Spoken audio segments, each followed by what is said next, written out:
बोल रहे हैं अभी, उसका अर्थ देख लेते हैं। ये जो आध्यात्मिक भजन संग्रह है उसमें तो पेज नंबर 139 पर है। जिन लोगों के पास पुस्तक नहीं है वो मैं यहाँ पर आपको स्क्रीन पे शेयर कर रहा हूँ, दिख जाएगा शायद आपको।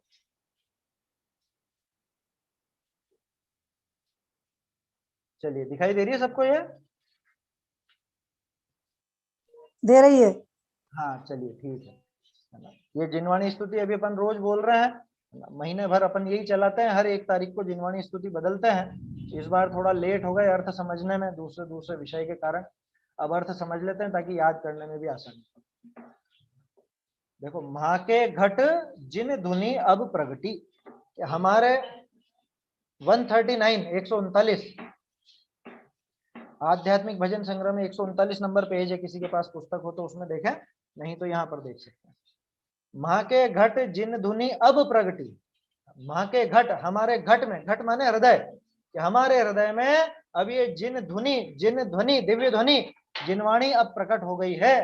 क्या अब ये जो दिव्य ध्वनि है ये हमारे हृदय में प्रकट होगी। देखो गजब की बात है, माँ के घर नहीं लिखा, घर में तो सबके रखी है जिनवाणी, लेकिन वो घर में रखी हो वो किसी काम की नहीं, ये हृदय में प्रकट हो गए, उसका अर्थ हृदय में प्रकट हो वो काम की है।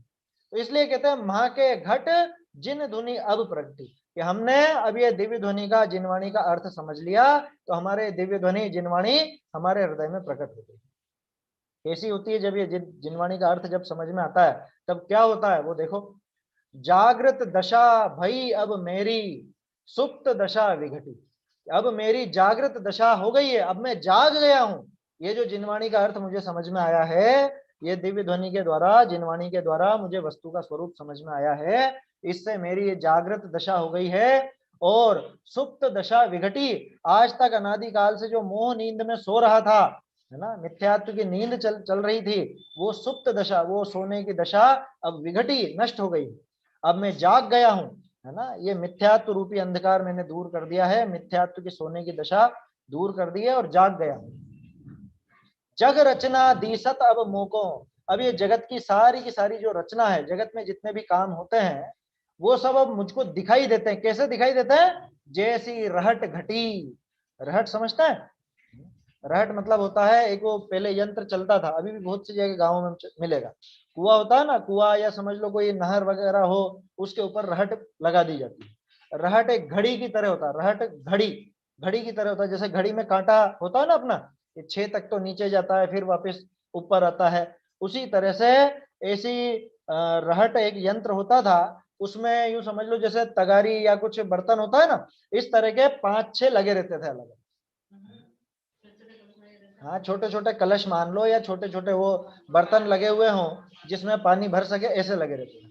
अब वो घूमती है ऐसी, तो जब वो घूमती है तो घूमते घूमते यूं पानी भरता है, मतलब जो ऊपर जाएंगे उसमें तो पानी भरता रहेगा, और जो नीचे आएंगे उनमें से पानी वापस निकलता रहेगा। तो पानी कहाँ निकलेगा? पानी निकलेगा तो उसके बाहर, समझ में ही बात, पानी निकलेगा उसके बाहर, और वो पानी लिया जाएगा उसमें से, कुएं में से। तो ऐसे वो रहट, कुआं या नहर जो भी है, वहां पर वो लगा दी जाती थी, है ना। वो मैं से तो क्या समझाऊं, आप अगर चित्र देखना चाहो तो शायद नेट पर आप ढूंढे तो मालूम पड़ जाएगा। तो जैसे रहट घटी, उसमें वो पानी लेते हैं फिर वापस से निकल जाता है, फिर वापस से लेते हैं फिर निकलता है, बाहर निकलता है, या घड़ी की तरह ऊपर नीचे ऐसे चलता रहता है। तो रहट घटी बिल्कुल घड़ी की तरह ही चलती है, वो घड़ी की तरह ही गोल गोल घूमती है वो, है ना। उसमें जितने भी समझ लो 6 या 8 जितने भी वो बांस लगे हुए हों, डंडे लगे हुए हों, घड़ी में तो 2-3 ही रहते हैं अपने, और एक ही घूमता है तो पूरा का पूरा चक्कर लगाता है। इसमें ऐसा है कि एक ऊपर रहेगा तो एक नीचे रहेगा, इस तरह से चलता है। एक दाएं आ गया तो एक बाएं आ जाएगा, इस तरह से अपोजिट साइड में चलते हैं। तो रहट घटी की तरह ये जगत की पूरी रचना मुझको नजर आती है। क्या मतलब? कि जैसे पुण्य का उदय फिर पाप का उदय, कभी अनुकूलता कभी प्रतिकूलता। किसको? हाँ, उसको भी समझ सकते हो। वो जो गोल झूला आता है ना मेलों में, डॉलर वो क्या बोलते हो आप, डॉलर का झूला आता है जिसमें उसमें भी वो एक ऊपर जाती है एक नीचे आती है, इसी तरह से चलता। वो जो चक्री रहती है पूरी, घड़ी की तरह, उसे भी रहट कह सकते हैं। तो रहट की घड़ी की तरह ये जगत की रचना अब मुझे नजर आने लगी। क्या मतलब? ये जगत में अनुकूलता प्रतिकूलता, इनका संयोग, इनका वियोग, ये तो निरंतर चलता ही रहता है। आया समझ में? तो ऐसा मुझको ये सब नजर आने लगा। और क्या हुआ? ये जिनवाणी कैसी है? विभ्रम तिमिर हरण निज द्रग की जैसी अंजन वटी। देखो ये निज द्रग की जो शब्द है ना, इसमें श्लेष अलंकार है। दो अलग अलग अर्थ निकलेंगे इसके। जैसे एक तो होती है अंजन वटी। अंजन एक समझ लो आंखों के ज्योति के लिए काम में आने वाली चीज है। काजल को भी अंजन कहा जाता है, लेकिन ये अंजन वटी अलग से दवाई आती है, जिसमें किसी के आंखों में कोई विकार हो, कोई गड़बड़ हो, तो वो उससे सुधारा जाता है।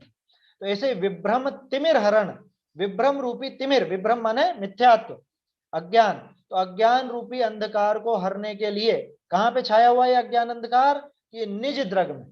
जैसे आंखों में वो कुछ आ जाए, कुछ ऐसी कमजोरी हो या जाला हो या कुछ भी ऐसा विकार हो, उसको जैसे अंजनवटी दूर कर देती है, वो अंधकार को दूर कर देती है, वो कालेपन को दूर कर देती है, उसी तरह से मेरे निज द्रग, अब यहाँ दूसरे द्रग का अर्थ श्रद्धा लेना, श्रद्धान है ना, क्योंकि दर्शन बोलते हैं ना उसको, सम्यक दर्शन और मिथ्या दर्शन।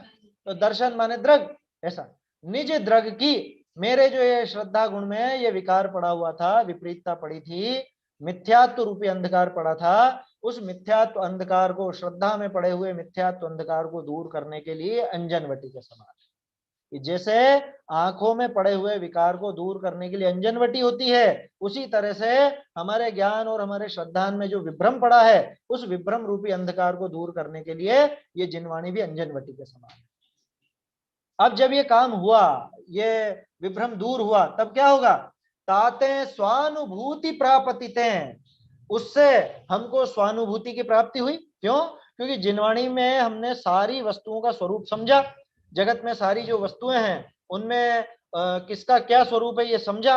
अब जब ये स्वरूप समझा तो अपने आप पता चला कि मैं भिन्न हूं, ये शरीर भिन्न है, ये अन्य द्रव्य भिन्न है, तो स्वयं की भी अनुभूति हुई ना। स्व पर का जो भेद विज्ञान हुआ, तो स्वानुभूति की प्राप्ति हुई, और स्वानुभूति की प्राप्ति हुई तो पर परिणति सब हटी। पर परिणति किसको कहते हैं? पर द्रव्य के प्रति जो आसक्ति का भाव है, पर द्रव्य के प्रति जो राग द्वेष मोह का परिणाम चलता है, उसी का नाम है पर परिणति। पर परिणति सब हटी, ये पर द्रव्य के प्रति जो मेरे आसक्ति आदि के भाव थे, उसी का नाम पर परिणति, वो सारी पर परिणति दूर हो गई है। स्वानुभूति तो प्राप्त हुई, पर परिणति दूर हो गई। स्व पर भेद विज्ञान इसी का नाम है। स्वयं का जो हुआ वो तो स्वानुभूति, और पर द्रव्य से भिन्नता जानी तो पर परिणति दूर हो गई। अब आगे जिनवाणी की महिमा देखो। ताके बिन जो अवगम चाहे, ताके बिन, इस जिनवाणी के बिना, दिव्य ध्वनि के बिना जो अवगम चाहे, अवगम माने ज्ञान, अवगम का अर्थ है ज्ञान, इसके बिना जो ज्ञान चाहता है, जो यूं सोचता है कि हम तो जिनवाणी के बिना ही ज्ञान प्राप्त कर लेंगे, अथवा दूसरा अर्थ कि जो इस जिनवाणी का अभ्यास तो नहीं करता और दूसरे दूसरे कार्यों में लग करके सोचता है कि हमको तो हो जाएगा ज्ञान, कि ये क्रियाओं से, व्रत उपवास आदि से या इनसे हमारा हमको ज्ञान प्राप्त हो जाएगा। तो ताके बिन जो अवगम चाहे सो तो शठ कपटी, वो तो शठ है, शठ माने मूर्ख भी होता है, शठ माने मूढ़ भी, मूर्ख तो होता ही है, उसके अलावा धोखेबाज व्यक्ति भी होता है, कपटी आ ही गया आगे। तो वो मूर्ख है, वो कपट कर रहा है खुद के साथ, खुद को ही छल रहा है एक तरह से। क्या? कि जो जिनवाणी के बिना ही ज्ञान प्राप्त करना चाहता है, कुछ भी ऊटपटांग क्रिया करके सोचता है कि हम इससे ज्ञानी हो जाएंगे, ऐसे ऐसे ज्ञान हो जाएगा, नहीं होने वाला। गजब की बात है, देखो हमारी जितनी भी धार्मिक क्रियाएं होती हैं, अब 10 लक्षण में तो सभी बहुत धार्मिक क्रियाओं में लग रहे हैं ना, पूजा पाठ विधान भक्ति, स्वाध्याय को छोड़ना अभी, क्योंकि उसकी तो बात ही चल रही है, ताके बिन जो अवगम चाहे, स्वाध्याय को छोड़ के बाकी जितनी भी क्रियाएं हैं, चाहे यात्रा हो, चाहे व्रत उपवास हो, चाहे दान हो, चाहे पूजा विधान हो, इन सब का अर्थ बिना स्वाध्याय के कैसे समझ? अरे वो भक्तामर का पाठ भी करोगे तो भक्तामर का अर्थ क्या है, ये स्वाध्याय के बिना कैसे समझ में आएगा? तो ताके बिन जो अवगम चाहे सो तो शठ कपटी, वो व्यक्ति तो शठ है, धूर्त है, कपटी है? मूर्ख है, मायाचारी है, छल कर रहा है खुद के साथ। इसलिए ताते इसलिए भागचंद जी क्या कह रहे हैं? निशी वासर इक ताही को रटी, इसलिए निशी वासर, निशी मतलब रात, वासर माने दिन, कि रात दिन एक ताही को रटी, एक जिनवाणी को ही रटो रे भैया, एक जिनवाणी का ही निरंतर अभ्यास करो। समझ में ही बात है ना? सरल है, वैसे कठिन नहीं है। शब्द थोड़े कोई कोई हो सकते हैं जो समझ में एकाएक आए चाहे ना आए, लेकिन आसानी से समझ में आ जाती है। तो ऐसा ये भागचंद जी का बहुत सुंदर पद है, जिनवाणी स्तुति है। इस जिनवाणी स्तुति को अपन रोज बोल ही रहे हैं, तो इसको बोले तो अब ये अर्थ समझ करके बोले। कोई प्रश्न हो, कोई शब्द समझ में नहीं आया हो तो पूछ लो। नम्रता, कोई शब्द है निज क्या जो द्रक समझ की में नहीं आपने आया? दो अर्थ बताए ना निज द्रक के, एक तो है ना हाँ, श्रद्धा है और दूसरा क्या है? एक तो द्रग माने दर्शन श्रद्धान, और दूसरा द्रग माने आंखें। द्रग आंखों को भी तो कहते हैं, चक्षु का एक नाम दर्शन भी है ना, द्रग भी है।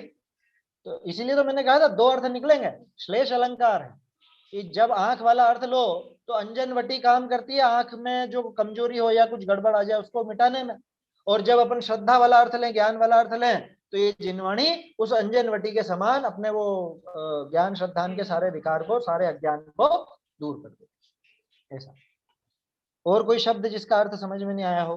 वैसे सरल ही है शब्द, कोई ऐसे कठिन नहीं है ना। रहट जिनको समझ में नहीं आया तो वो गूगल पर थोड़ा सर्च करके देख लें तो उससे हमने समझ तो में। देखा है रेड, अच्छा, आपने खेतों पर देखा लगा है? रहता है। हाँ, खेतों पर, ज्यादातर खेतों पर लगा रहता है। वो जो उसकी पानी का वो क्या बोलते हैं, पानी का भरा होद, होद भरी रहती है, बड़ी होद में, उसमें भी लगा के रखते हैं रहट को, जिससे पानी लेता जाए, पानी निकलता जाए। हाँ, उसमें से जाता रहता है। व्यवस्था है, पानी की व्यवस्था है। जिनको प्यास लगी वो भी काम में लेते हैं, जानवरों को पिलाने में भी काम में लिया जाता है। यूं समझ लो पहले मोटर नहीं होती तो मोटर का काम करती थी वो, इस तरह का। चलिए, है ना, तो ये अर्थ हो गया। अब मेरे ख्याल से सबको इसमें सुविधा रहेगी बोलने में। चैतन्य का स्मरण प्रतिक्षण ही करो रे, भव के अनंत दुख को क्षण में हरो रे, अक्षय अनंत निज सौख्य निधान पाओ, गाओ अरे नित इसी के गीत गाओ।